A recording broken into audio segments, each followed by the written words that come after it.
Well, my next guest says that right now the market's telling us that the ideal scenario, less Fed intervention and more real growth. Let's bring in Rob Luna, Wealth Academy founder Rob Luna.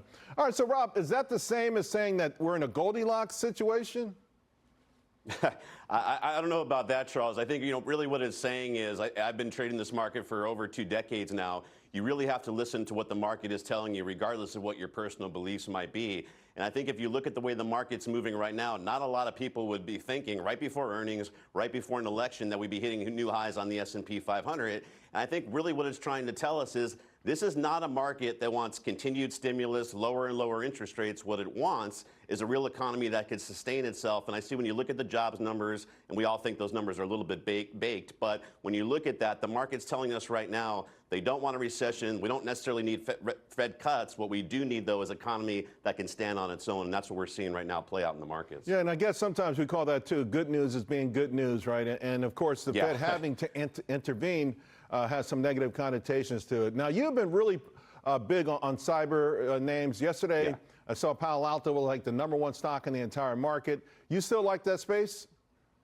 It's my favorite space, Charles, for a lot of reasons. Like I said, we do have an election coming up, and when you think about it, whoever gets elected here in November, cybersecurity is one of the areas that's going to continue to win. Artificial intelligence, more and more of our daily lives are being automated, and companies are going to continue to spend on that. Even if we go into recession, no one's talking about cutting their cybersecurity budget. Those are two names I think, Palo Alto and now CrowdStrike, after the debacle they had a couple months ago, are both buys right here for me. All right, a lot of folks are talking, of course, about the power grid, the electricity crisis that's upon us. That's why utility is the #1 performing sector of the year so far.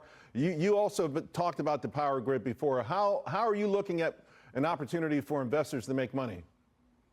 Yeah, I think it's a huge opportunity because you look at what's going on with the storms, you look at our deteriorating infrastructure, and I think if you look at some of these bad actors like China, Russia, it's pretty well known fact that they've got malware that's right there on our power grid. So we are extremely exposed, and when you think about the ramifications of what could happen to that, there's 2 ways that I want to play that. #1 would be through Eaton. That's a larger company that's going to be focused more on, the infrastructure upgrade that I think both sides are going to be supporting right now. But also a little bit of a smaller company is Generac. And I think when you see these storms coming around, and the whole idea now is we know no one's coming to save us, a lot more people are investing in these whole home generators. There's also portable generators. Generac's about a $10 billion company. It's pulled back from where it was significantly a couple of years from now. I think at these levels, you can start to initiate a position. I think there's a lot of upside in that name over the next couple of years. So on one hand, you gave us the old steady name, lower valuations, maybe less volatility, and Generac, which I've been involved with that on and off for about 12 years.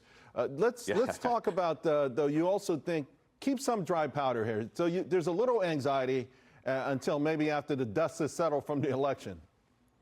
Yeah, I think you have to, Charles. Look, I think the market, like I said, I thought the market was going to be pulling back here, so I was absolutely wrong. But you're never all in or all out. But I do think right now, with money markets still paying 4.5%, 5%, you are getting paid to wait. And I do expect there to be some volatility. I don't think this is going to be a clean election or an uncontested election by any means, unfortunately. I think that's going to make a lot of people nervous. And we do have earnings that's going to be coming out here just over the next couple of weeks. It's probably the most volatile scenario that you can paint for investors. So I think to have a little bit of dry powder to be able to participate if something does decline, I think it's a prudent move right here for most investors, Charles. All right, good stuff, my man. Hey, Rob, thank you very much, friend.